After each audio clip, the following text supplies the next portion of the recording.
Hello friends. तो आज हम देखेंगे फायर ब्रीदर मूवी, जो एक आधे इंसान और आधे मॉन्स्टर की कहानी है।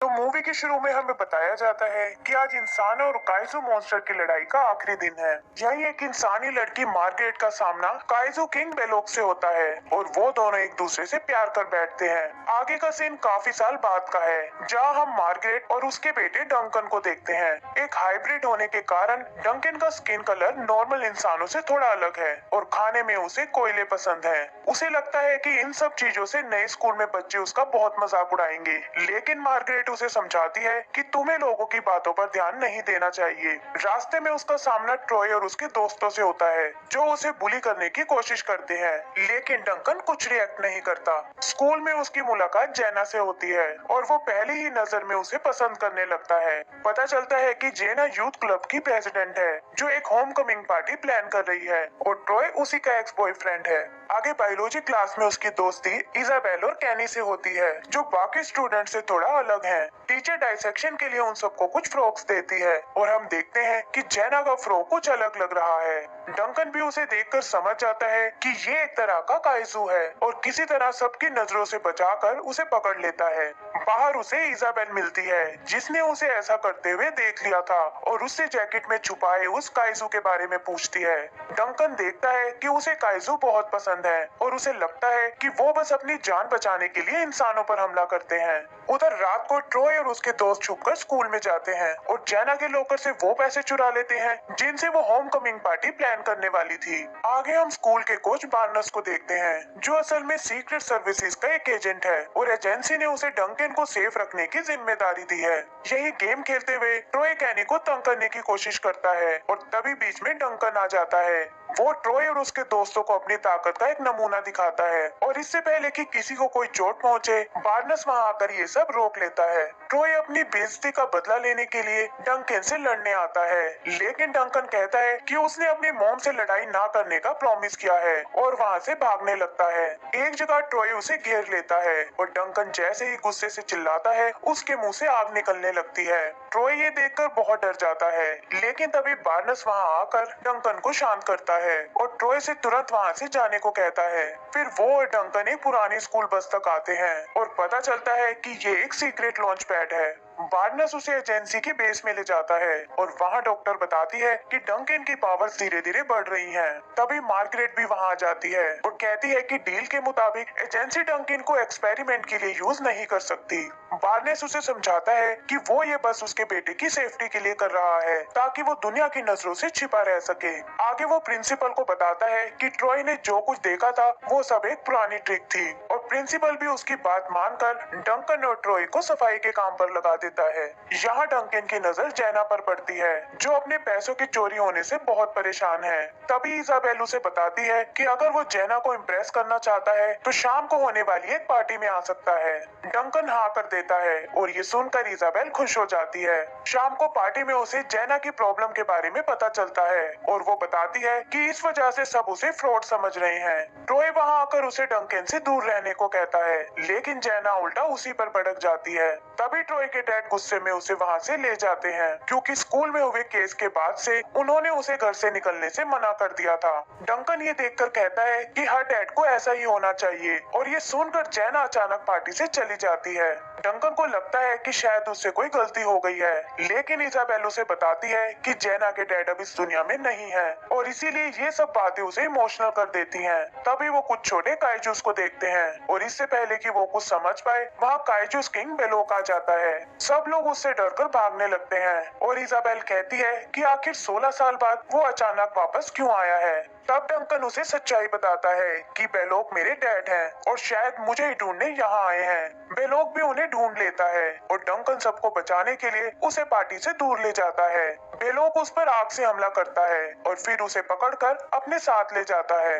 वो उसे अपनी गुफा की तरफ ले जाता है और बताता है कि यही उसका असली घर है। वो अपनी जगह उसे काइजू किंग बनाना चाहता है और कहता है कि इंसानों के बीच रहकर तुम कमजोर होते जा रहे हो। तभी डंकन को एक रूबी दिखाई देती है और वो कुछ सोचकर उसे अपनी जेब में रख लेता है। जल्दी ही वो लोग गुफा में पहुंच जाते हैं और डंकन देखता है कि वहाँ और भी बहुत सारे काइजूस हैं। बेलोग सबको डंकन के बारे में बताता है और कहता है कि ये तुम्हारा होने वाला किंग है। उसके दो साथी एबेडन और एस्टारोथ को ये बात बिल्कुल पसंद नहीं आती, लेकिन डर के मारे वो उसे चैलेंज नहीं कर पाते। फिर बेलोग डंकन को एक लावा पिट में फेंकता है और देखते ही देखते वो भी अपने काइजू रूप में आ जाता है। उसका ये रूप देखकर सभी काइजू बहुत हैरान होते हैं और तभी डंकन बेहोश हो जाता है। आँख खोलने पर वो खुद को डेजर्ट के बीच में पाता है और किसी तरह वहाँ से निकलकर कैनी के घर आता है। यहाँ उसे पता चलता है कि इजाबेल ने कैनी को सब कुछ बता दिया है और वो उसे इस बात को सीक्रेट रखने को कहता है। आगे हम उसे अपने घर पर देखते हैं, जहाँ उसकी मॉम उसे समझाती है कि उसके डैड दिल के बुरे नहीं हैं और उसे सोच समझकर अपना अगला कदम उठाना होगा। इधर पार्टी में हुए हादसे के बाद से सब बच्चे डंकन को एक हीरो समझने लगते हैं, लेकिन ट्रॉय इस बात से और चिढ़ जाता है। तभी इजाबेल वहाँ आती है और डंकन उसे भी अपने डैड वाली बात सबसे छुपाने को कहता है। यहाँ उसकी नजर जेना पर पड़ती है, जो अभी भी पैसों की चोरी से बहुत उदास है और उसे अपनी जेब में रखी वो रूबी याद आती है। इधर जेना देखती है कि किसी ने उसके लॉकर में एक रूबी रख दी है और लिखा है कि ये उसकी पार्टी के लिए है। वो इसे पाकर बहुत खुश होती है और डंकन को बताती है कि काश वो उस इंसान से मिल पाती जिसने ये रूबी उसे दी है। आगे हम देखते हैं कि बार्नस झूठ बोलकर डंकन को डेजर्ट में ले जाता है ताकि वो काइजूस का ठिकाना ढूंढ सके, लेकिन डंकन ऐसा करने से मना कर देता है। तभी कोई उनके जेट पर हमला करता है और पता चलता है कि ये एबेडन और एस्टारोथ हैं, जिन्होंने बेलोग के खिलाफ बगावत कर दी है। डंकन अपने काइजू रूप में आकर उनसे लड़ने लगता है और बार्नस भी अपनी सारी यूनिट को वहां बुला लेता है। वो दोनों डंकन की ताकत का मुकाबला नहीं कर पाते और बेलोग डंकन को उन्हें मारने को कहता है। वो जानता है कि उसे स्ट्रॉन्ग बनाने का यही तरीका है, लेकिन डंकन कुछ सोचकर रुक जाता है। तभी बार्नस के लोग वहां हमला कर देते हैं और बेलोग उनसे लड़ना शुरू कर देता है। डंकन समझ जाता है कि इससे बात और बिगड़ जाएगी और उन दोनों को समझाने की कोशिश करता है।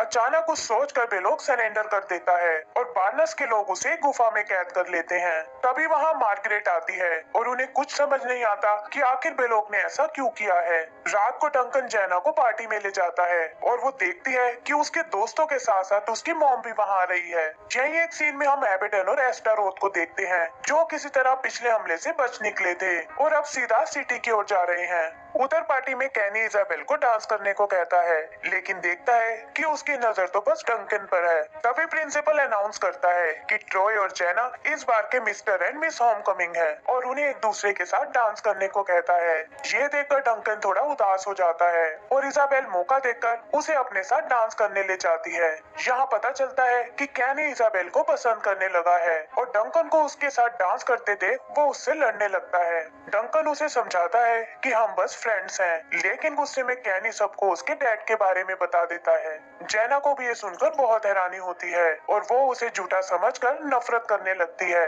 डंकन अपनी मॉम से कहता है कि शायद उसके डैड सही थे और इंसान बिल्कुल भरोसे लायक नहीं होते। फिर वो वहाँ से चला जाता है और अकेले में अपने गुस्से को शांत करने लगता है। इधर एबेडन और एस्टारोथ पार्टी पर हमला कर देते हैं और कैनी को पकड़ लेते हैं। तभी डंकन वहाँ आता है, जो अपने काइजू रूप में है, और सबको उसकी सच्चाई पता चल जाती है। वो उन मॉन्स्टर से लड़ना शुरू करता है और अपने दोस्तों की जान बचाने के लिए उन्हें शहर से दूर डेजर्ट में ले जाता है। बार्नस भी सभी यूनिट्स को उनके पीछे जाने को कहता है और मार्गरेट और जेना जेट लेकर बेलोग से मदद मांगने जाते हैं। यहाँ जेना मार्गरेट के गले में अपने जैसे रूबी को देखती है और समझ जाती है कि उसकी मदद करने वाला डंकन ही था।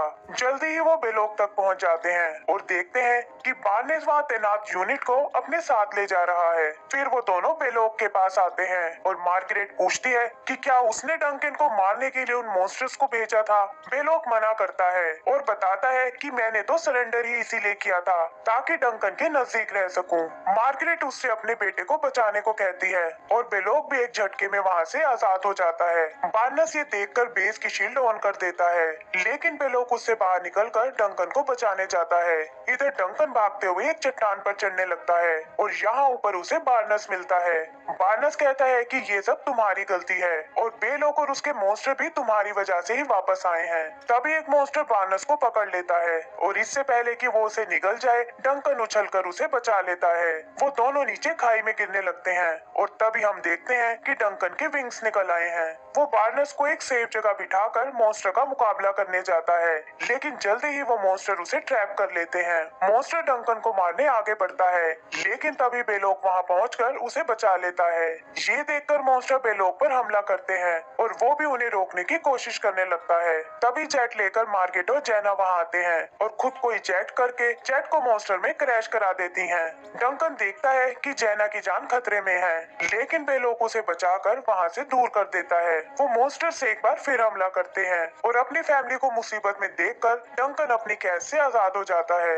इस बार वो दिमाग से काम लेता है और मॉन्स्टर्स के हाथों ही एक दूसरे को घायल करा देता है। बेलोग एक बार फिर उन्हें खत्म करने को कहता है, लेकिन डंकन के दिमाग में तो कुछ और ही चल रहा था। वो उड़ता हुआ एक पहाड़ की चोटी पर जाता है और अपनी आग की मदद से वहाँ जमी बर्फ को पिघलाना शुरू कर देता है। इससे बर्फ का एक तूफान नीचे की ओर बढ़ने लगता है और डंकन बेलोग से मॉम को बचाने को कहकर खुद जेना को बचाने जाता है। जल्दी ही वो दोनों बर्फ से बाहर आते हैं और डंकन देखता है कि उसके पेरेंट्स भी एकदम सही सलामत हैं। आगे हम देखते हैं कि बेलोग ने एक बार फिर खुद को सरेंडर कर दिया है और वो डंकन से कहता है कि इस तरह हमेशा मैं तुम्हारे नजदीक ही रहूंगा। बार्नस की टीम उन जमे हुए मॉन्स्टर को वहाँ से ले जाती है और वो उन्हें एक फ्रीजर में डालने को कहता है। फिर वो डंकन से पूछता है कि आखिर तुम दोनों उस तूफान से कैसे बच गए और डंकन उसे अपनी आग निकाल कर दिखाता है। जेना भी उससे माफी मांगती है और वो दोनों एक दूसरे से अपने प्यार का इजहार करते हैं। एंड सीन में हम देखते हैं कि उसकी मॉम उसे जेट से वापस चलने को कहती है,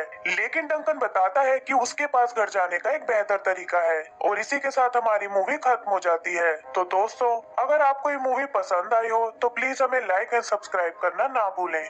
थैंक यू।